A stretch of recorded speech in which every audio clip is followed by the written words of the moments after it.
दोस्तों, प्राचीन समय की बात है। एक नगरी में युवक रहता था। वह युवक बहुत ही शर्मिंदा था। वह इतना शर्मीला था, जब भी उसके सामने कोई नया व्यक्ति आ खड़ा होता था तो वह उससे बात तक नहीं किया करता था। यहाँ तक कि जिन्हें वह जानता पहचानता था उनसे भी बात करने में उसे शर्मिंदगी महसूस होती थी।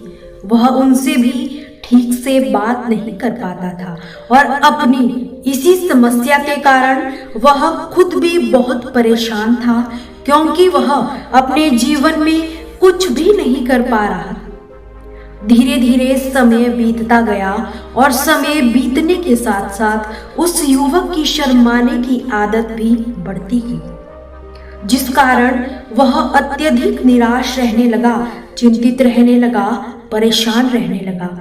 उसे यह समझ नहीं आ रहा था कि वह अपनी इस समस्या से किस तरह से छुटकारा पाए। उसके परिवार संबंधी भी उसकी इसी समस्या को लेकर चिंतित रहने लगे। वो सोचते थे, पता नहीं ये अपने जीवन में कुछ कर भी पाएगा या नहीं। जब भी कहीं काम की तलाश में जाता तो लोग उसके सीधेपन का फायदा उठाते और उसे परेशान करते। वह ज्यादा कुछ नहीं कह पाता था, जिस कारण उसे कोई भी कुछ भी कहकर चला जाता था। इन्हीं सभी कारणों की वजह से उसका मन कहीं भी किसी भी काम में नहीं लगता था। वह कुछ ही दिनों में हर काम को छोड़ दिया करता था। उसके मन में बहुत कुछ चल रहा होता था, विचारों के मानो तूफान उड़ रहे हो। वह सबसे बहुत कुछ कहना तो चाहता था पर कह नहीं पाता था। अंदर ही अंदर घुटता जा रहा था। सारे विचार, सारी बातें उसके मन में ही दबी थी, लेकिन कभी भी वो किसी से अपने मन की बात नहीं बताता था। जब छोटा सा बच्चा था तब उसे लोग बहुत पसंद करते थे। उसकी इस आदत को भी लोग सराहते थे, लेकिन इसी आदत की वजह से जब वह बड़ा हो गया तो अपनी उसी आदत के कारण उसे अपना जीवन जीने में भी अत्यधिक परेशानियां उठानी पड़ी और वह युवक भी अपनी इसी गलती के कारण बहुत परेशान रहने लगा। वह इस आदत से छुटकारा पाना चाहता था। वह चाहता था कि लोगों से अपने मन की बात खुलकर कह पाए, लेकिन जब कोई दूसरा उसके सामने आता तो उसकी जुबान मानो खुलती ही नहीं। कुछ गिने चुने मित्र थे जिससे वह खुलकर बात कर पाता था। जब भी वह किसी बात का जवाब देता तो लोग उसकी हंसी उड़ाते, उसका मजाक उड़ाते। यह समस्या दिन प्रतिदिन बढ़ती ही चली जा रही थी। इसकी समस्या के कारण जब उसके माता पिता भी चिंतित रहने लगे तो वो चाहते थे कि उनका बेटा भी दूसरों के सामने अपनी मन की बात को रख सके। लेकिन एक दिन जब अपने बेटे को दूसरों के सामने शर्मिंदा होता देख रहे थे, तभी उन्हें अत्यंत क्रोध आया और वे अपने बेटे को खरी खोटी सुनाने लगे। उन्होंने उसे इतना डांटा कि वह युवा लड़का अत्यंत क्रोधित होकर वहां से चला गया। रात हो चुकी थी परंतु वो घर नहीं आया। माता पिता दोनों ही चिंतित थे। वे उसे वापस घर पर देखना चाहते थे, लेकिन लड़का तो भागते भागते पहाड़ की चोटी पर जा पहुंचा था। वह वहां से नीचे झांककर ईश्वर से कह रहा था कि हे भगवान, आपने मुझे ऐसा क्यों बनाया? लोग मेरा मजाक उड़ाते हैं। जब इस दुनिया में मैं किसी से अपनी बात कह ही नहीं सकता तो फिर मैं इस जीवन को जीकर क्या करूंगा? लोग कुछ भी कहकर चले जाते हैं और मैं कुछ भी नहीं कर पाता। जीकर मुझे क्या मिलेगा? इसीलिए मैं तेरे पास आ रहा हूँ हे भगवान। इतना कहकर वो जैसे ही कूदने लगा, पीछे से एक आवाज सुनाई दी, बेटा, जान देना तो बहुत आसान है, लेकिन इस जान को तुम वापस नहीं पा सकोगे। जैसे ही यह आवाज उसके कानों में पड़ी, वो पीछे मुड़कर देखने लगा। उसने जैसे पीछे मुड़कर देखा, उसने पाया कि एक बौद्ध भिक्षुक उसके पीछे खड़े हैं। उन्हें देखकर वह डर सा गया और अपने कदम पीछे खींचकर चुपचाप वहां खड़ा हो गया। अपनी आदत के कारण वह कुछ भी नहीं कह पाया। तभी बौद्ध भिक्षुक उस युवा से कहते हैं, बेटा क्या बात है, आखिर तुम यहाँ क्या कर रहे हो और क्यों तुम अपने जीवन को समाप्त करना चाहते हो? ये अनमोल जीवन बहुत कम लोगों को नसीब होता है और तुम्हें यह जीवन व्यर्थ लगता है। इस पर वह युवक कहता है, नहीं नहीं कुछ नहीं, मैं तो बस यहाँ खड़ा होकर देख रहा था। तभी बौद्ध भिक्षुक उस युवक से कहते हैं, बेटा मैं सब जानता हूँ, तुम यहाँ क्यों आए थे? तुम मुझसे कुछ भी नहीं छिपा सकते, लेकिन मैं चाहता हूँ कि तुम अपनी समस्या खुद से मुझे बताओ, तभी मैं उसका समाधान बताऊंगा। यदि तुम चाहते हो कि कोई तुम्हारी मदद करे तो उसके लिए तुम्हें ही आगे बढ़ना होगा। यदि तुम चाहते हो कि मैं तुम्हारी समस्या का समाधान करूं तो तुम्हें मुझे खुलकर अपनी समस्या बतानी होगी, वरना मैं कुछ भी नहीं कर सकूंगा। उन बौद्ध भिक्षु की ये बात सुनकर युवक फिर भी यही कहता है, नहीं नहीं मैं ठीक हूँ, सच कह रहा हूँ। बौद्ध भिक्षुक युवक से कहते हैं, ठीक है बेटा, यदि तुम नहीं चाहते कि मैं तुम्हारी मदद करूं तो कोई बात नहीं, मैं तुम्हारी बात पर विश्वास कर लेता हूँ, लेकिन तुम्हें भी मेरी एक बात पर विश्वास करना चाहिए कि मैं यहाँ केवल तुम्हारी मदद के लिए ही आया हूँ। चाहो तो अपनी समस्या मुझे बता सकते हो और अवश्य ही मैं उस समस्या का समाधान भी करूंगा। इसका जवाब देते हुए युवक कहता है, मैं ठीक हूँ, आप जाइए। इस पर बौद्ध भिक्षुक युवक से कहता है, ठीक है बेटा, यदि तुम चाहते हो कि मैं चला जाऊं तो ठीक है, लेकिन मेरी एक बात याद रखना, मेरे जाने के बाद मैं तुम्हारी किसी भी प्रकार की मदद ना कर पाऊंगा और हो सकता है कोई भी कभी भी तुम्हारी मदद के लिए आगे ना आए। इतना कहकर बौद्ध भिक्षुक पीछे की ओर मुड़े और अपने मार्ग पर आगे बढ़ने लगे। वो युवक वहीं पर खड़ा होकर ये सब देख रहा था। जैसे ही वे कुछ दूर पहुंचे तभी उस युवक ने आवाज लगाई, हे गुरुदेव, मेरी समस्या बहुत बड़ी है, क्या उसका समाधान आप कर सकोगे? क्या आप मुझे उसका समाधान दे सकोगे? ये सुनकर बौद्ध भिक्षु कहने लगे, अरे बेटा, इस दुनिया में ऐसी कोई भी समस्या नहीं जिसका समाधान ना हो। यदि तुम समस्या बताओगे तो अवश्य ही मैं उसका समाधान भी करूंगा। तभी युवक कहता है, गुरुवर, मेरी बहुत बड़ी समस्या है, मैं शर्मिला हूँ, अपने मन की बात किसी से भी नहीं कह पाता और जो भी समस्या युवक को थी सभी बता दी। मैं लोगों की तरह चालाक नहीं, उनकी तरह हर बात का जवाब नहीं दे सकता। मैं चाहता हूँ कि मैं लोगों की तरह चालाक बनूं, उनकी तरह हर बात का जवाब देना चाहता हूँ, अपने मन की बात कहना चाहता हूँ। भिक्षुक ने सभी बातों को ध्यानपूर्वक सुना। वह जवाब देते हुए कहा, बेटा, जरूरत से ज्यादा शर्मीला होना इसका अर्थ है कि तुम्हारे अंदर कोई डर है जिसे तुम पहचान ही नहीं पा रहे हो, जिस कारण उसके समाधान में भी तुम असमर्थ हो। शर्म करना अलग बात है और डरना अलग। जब हमारे भीतर डर होता है तब हम किसी से भी कोई भी बात कह नहीं सकते। चारों ओर हमें केवल डर ही डर नजर आता है और हम हर जगह से डरते ही रहते हैं। इसे शर्माना नहीं कहते। शर्म तो एक हद तक तुम्हें चुप रख सकती है। बौद्ध भिक्षुक के पूछने पर युवक कहता है कि गुरुवर, मुझे अपने पिता से बात करने पर बहुत शर्म आती है, मैं उनके सामने कुछ बोल भी नहीं पाता।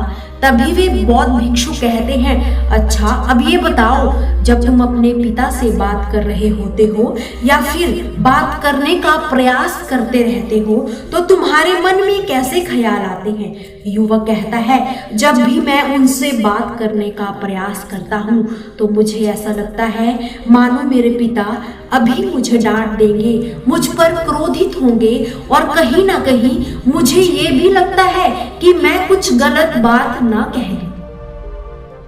यहाँ तक मेरे मन में ऐसे ख्याल भी आते हैं कि शायद वे मुझसे प्यार ही नहीं करते, परंतु आप कहते हैं कि शर्म अलग है व डरना अलग है। तो क्या कोई ऐसा उपाय है जिससे मेरे अंदर की शर्म डर दूर हो जाए? कोई ऐसा रास्ता हो तो कृपया मुझे बताइए। इस शर्म व डर से बाहर कैसे निकला जाए? सभी की तरह मुझे भी अपने जीवन को खुलकर जीना है। और भिक्षुक उस युवक से कहते हैं कि जाओ और अपने पिता से कहो कि मुझे कुछ काम करना है और उसके लिए मुझे आपसे कुछ धन चाहिए। यदि तुम उनसे धन मांगने में कामयाब हो गए तो मैं तुम्हारी समस्या का समाधान तुम्हें अवश्य बताऊंगा। वह युवक घबरा गया और कहा, हे गुरुवर, मुझे कार्य ना दीजिए, उनसे मैं कुछ भी नहीं कह पाऊंगा। बौद्ध भिक्षुक युवक से कहते हैं, तब तो तुम्हारी समस्या का कोई भी समाधान नहीं है और ना ही तुम कभी खुलकर जी पाओगे। युवक कहता है, गुरुवर ऐसा ना कहे, कृपया आप मुझे कोई और कार्य बता दीजिए, ऐसा कार्य जिससे मेरे अंदर का डर पूरी तरह से समाप्त हो जाए। कोई ऐसा समाधान बताइए ना गुरुवर। बौद्ध भिक्षुक कहते हैं, बेटा यदि तुम अपने अंदर के डर को समाप्त करना चाहते हो तो तुम्हें पहले ये कार्य तो करना ही होगा जो मैंने तुमसे कहा है। वह घबराकर काफी देर सोच विचार के बाद गुरुवर से कहता है, ठीक है, यदि आप यही चाहते हो तो मैं इस कार्य को करने का पूर्ण प्रयास करूंगा। इतना कहकर युवक घर वापस आ जाता है। उसे देख उसके माता पिता बहुत खुश हो जाते हैं। युवक अपने पिता से डरते डरते कहता है, पिताजी मुझे आपसे कुछ कहना है, मैं कुछ काम करना चाहता हूँ, मुझे आपसे कुछ धन चाहिए, क्या आप मुझे कुछ धन दे सकते हो? इतना सुनकर पिता ने उसकी ओर ध्यान से देखा। काफी देर देखने के बाद वे खुशी से झूम उठे और तुरंत ही उन्होंने कुछ धन अपने पुत्र के हाथों में रख दिया और कहने लगे, बेटा इतना धन काफी है तुम्हें या कुछ और चाहिए? युवक कहता है, नहीं पिताजी, इतना काफी है। युवक तुरंत दौड़ दौड़ कर उन बौद्ध भिक्षु के पास पहुंच जाता है और जो धन उसने अपने हाथों में ले रखा था उसे दिखाते हुए वह कहता है, गुरुवर मैं धन ले आया हूँ, अब कृपया मुझे आप मेरी इन समस्याओं का समाधान बता दीजिए। तभी भिक्षु कहते हैं, इतनी भी कैसी जल्दी, अभी तो तुम्हें मेरे लिए एक और काम करना है, तभी मैं तुम्हें तुम्हारी हर समस्या का समाधान बताऊंगा। यदि तुम मेरे इस कार्य को नहीं पूरा कर सकते तो मैं कभी भी तुम्हें इसका समाधान नहीं बता सकूंगा। युवक कहता है, ठीक है बताइए, अब मुझे क्या करना है? बौद्ध भिक्षु कहते हैं कि जाओ, ये धन जो तुम अपने पिता से मांग कर लाए हो इसे अपने पिता को वापस दे दो और साथ ही ये भी कहना कि पिताजी मैं अभी काम नहीं करना चाहता, लेकिन समय आएगा तो ये धन मैं आपसे वापस ले लूंगा और उससे अपना काम पूरा करूंगा। यह सुनकर युवक पूरी तरह से काम गया और कहने लगा, गुरुवर कोई और कार्य सौंप दीजिए, मैं उससे जरूर पूरा करूंगा, लेकिन यदि अब मैं धन लेकर उनके पास वापस गया तो वह क्या सोचेंगे मेरे बारे में? तभी बौद्ध भिक्षुक उस युवक से कहते हैं, बेटा जो काम मैंने तुम्हें सौंपा है तुम्हें उसी कार्य को पूर्ण करना होगा। बौद्ध भिक्षु की बात मानकर वह वापस चला जाता है, पिता के पास लौटा और वहां जो बौद्ध भिक्षुक ने उससे कहा था वही सब कहता है। घूर घूर कर काफी देर तक देखा और मुस्कुराते हुए कहने लगे, बेटा मैं समझता हूँ कि किसी भी काम को शुरू करने से पहले हमें उसके बारे में जानकारी इकट्ठी करनी चाहिए, उसके बारे में समझना जरूरी है, कब क्या कैसे और क्यों करना है इसके बारे में भी हमें जानकारी लेनी जरूरी है। कोई भी काम ऐसे ही शुरू नहीं किया जा सकता, उसमें हम सफल होंगे या नहीं इसका अनुमान भी हमें ही लगाना होता है। युवक मन ही मन बहुत प्रसन्न था। उसने ये उम्मीद नहीं की थी कि उसके पिता सारी बात को हंसकर बताएंगे। थोड़ी ही देर बाद उसके पिता उसके पास आए और उसे गले से लगा लिया। उस युवक को बहुत खुशी हुई, उसका आत्मविश्वास हौसला बढ़ने लगा था। उसके बाद वो गुरुवर के पास लौटा और कहता है, जैसा आपने कहा था मैंने वैसा ही किया है। अब तो कृपया करके मुझे बता दीजिए कि मेरी समस्या का समाधान क्या है। तभी बौद्ध भिक्षुक उसे एक और कार्य सौंप देते हैं। वह युवक कहता है, गुरुवर आखिर आप बार बार मुझसे ऐसा काम क्यों करवा रहे हो? क्या आपके पास मेरी समस्या का कोई समाधान नहीं है? कहीं आप मुझे बेवकूफ तो नहीं बना रहे हो? जिस तरह सभी मेरे साथ करते हैं, क्या आप भी मेरे साथ वही तो नहीं कर रहे हो? पहले आपने कहा पिता से धन लाओ, फिर कहते हो इसे पिता को वापस लौटा दो। अब आप एक और कार्य मुझे सौंप रहे हो। आखिर ये चल क्या रहा है? तभी वो गुरुवर उसकी तरफ मुस्कुरा कर देखते हैं बेटा और कहते हैं, अरे बेटा ये आखिरी काम है और सरल भी है।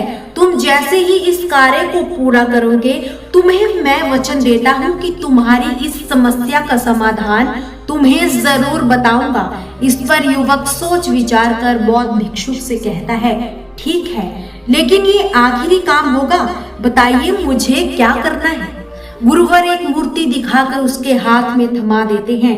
वह एक साधारण सी मूर्ति थी, लेकिन वे उससे कहते हैं, बेटा तुम्हें इसे बाजार में जाकर बेचना है, बदले में तुम्हें 100 सोने के सिक्के लेकर आने हैं। जब ये करने में तुम सफल हो जाओगे, तभी तुम्हें तुम्हारी उस समस्या का भी समाधान मिल जाएगा। युवक मूर्ति को हाथ में लेकर बड़े ही गौर से देखता है और गुरु से कहता है, गुरुवर ये तो साधारण सी मूर्ति है, इसके लिए मुझे भला 100 सोने के सिक्के कौन देगा? गुरुवर कहते हैं, बेटा जो काम तुम्हें सौंपा है, यदि तुम उसे पूर्ण करोगे तभी मैं तुम्हें तुम्हारी समस्या का समाधान बता पाऊंगा, अन्यथा तुम चाहो तो अपने घर लौट सकते हो। युवक बात मानकर बाजार चला जाता है। एक जगह चुपचाप खड़ा होकर इंतजार करता है कि कोई आएगा और मुझे इस मूर्ति के बदले 100 सोने के सिक्के देकर जाएगा। देखते ही देखते काफी समय बीत गया, लेकिन अभी तक कोई भी उसके पास नहीं आया था। आसपास देखा तो लोग अपने सामान को चिल्ला चिल्ला कर बेच रहे थे, जोर जोर से आवाजें लगा रहे थे। युवक ने भी जोर जोर से कहना शुरू किया, लेकिन वह इतनी जोर से भी नहीं कह पा रहा था। उसकी आवाज उसे खुद तक भी नहीं आ रही थी, तो भला लोगों को क्या ही सुनाई देता, जिस कारण उसे कोई भी खरीदने को तैयार न था। शाम का समय हो गया था। व्यक्ति को डर था कि कहीं वो गुरुवर वहां से चले ना जाए, अन्यथा उसे उसकी समस्या का समाधान कौन देगा। ये सोचकर उसने भी जोर जोर से बोलना शुरू किया कि 100 सोने के सिक्के में ये मूर्ति ले जाओ। उसकी आवाज सुनकर लोग उसके पास आने लगे। वो सवाल करने लगे, इस मूर्ति में ऐसा क्या है जिसके लिए तुम 100 सोने के सिक्के मांग रहे हो? इसके अंदर ऐसी क्या बात है? युवक काफी देर सोच विचार करके घबरा जाता है और बता ही नहीं पाता।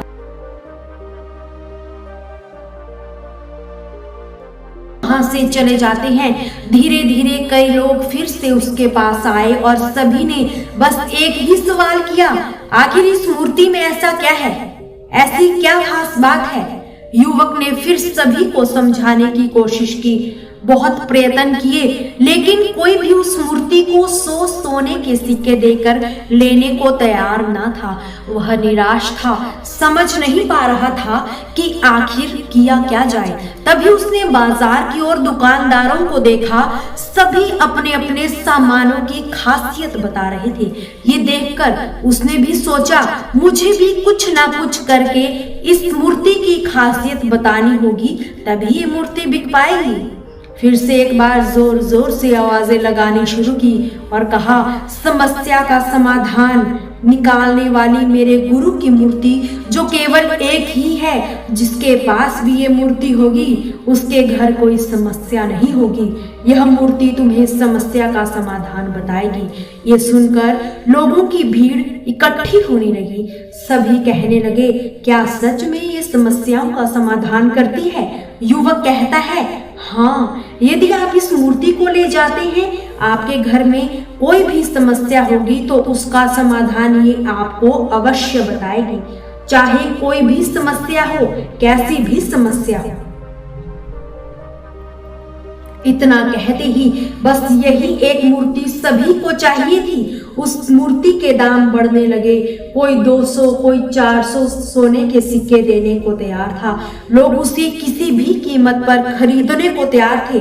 अब वह युवक भी आत्मविश्वास के साथ और जोर जोर से चिल्ला रहा था। लोगों को उस मूर्ति की विशेषता बता रहा था, उन्हें अच्छे से समझा रहा था। अब उसके मन में कोई डर नहीं था।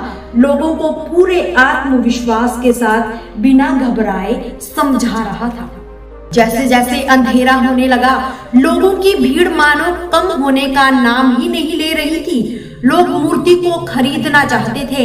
उस युवक ने जोर जोर से आवाजें लगाई और कहा, मुझे क्षमा करें, ये मेरे गुरु की मूर्ति है, मैं इसे बेचना नहीं चाहता। इतना कहकर वह उस मूर्ति को लेकर वापस खाली हाथ लौट आया और गुरुवर के पास पहुंचा। वह गुरुवर से कहने लगा कि हे गुरुदेव, आपका बहुत बहुत धन्यवाद। इस मूर्ति ने मेरी सभी समस्याओं का समाधान कर दिया है। मुझे समझ आ गया कि मेरी क्या समस्या थी। हालांकि मैं इसे बेचकर आपके लिए सोने के सिक्के तो ना ला पाया, लेकिन मुझे मेरी समस्या का समाधान अवश्य मिल गया। आपका बहुत बहुत धन्यवाद। गुरुवर कहते हैं, बेटा, मैंने तुम्हारी समस्या का समाधान नहीं किया है, तुमने तो खुद ही अपनी समस्या का समाधान किया है। अपनी समस्या तुमने खुद ही सुलझाई है। तुम्हारे मन में हजारों सवाल थे, मैं ये करूंगा तो लोग क्या कहेंगे, मेरे बारे में क्या सोचेंगे, यदि मैं कुछ बोलूंगा तो लोग मुझ पर हंसेंगे।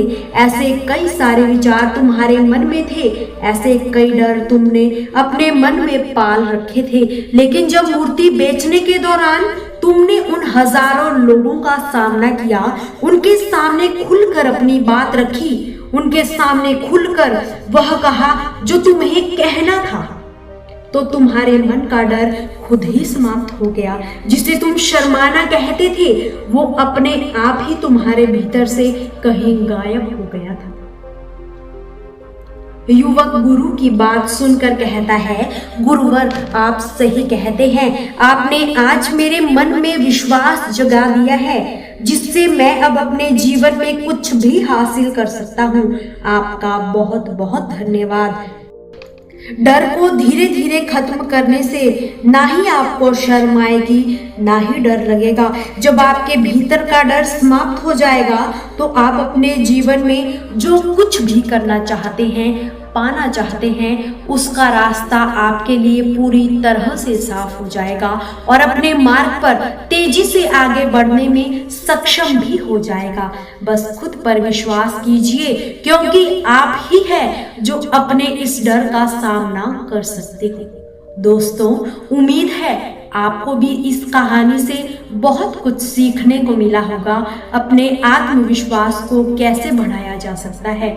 हमसे जुड़ने के लिए चैनल को सब्सक्राइब जरूर करें और वीडियो को लाइक करना बिल्कुल ना भूलें। मिलते हैं ऐसी ही प्रेरणादायक कहानियों के साथ। नमो बुद्धाय।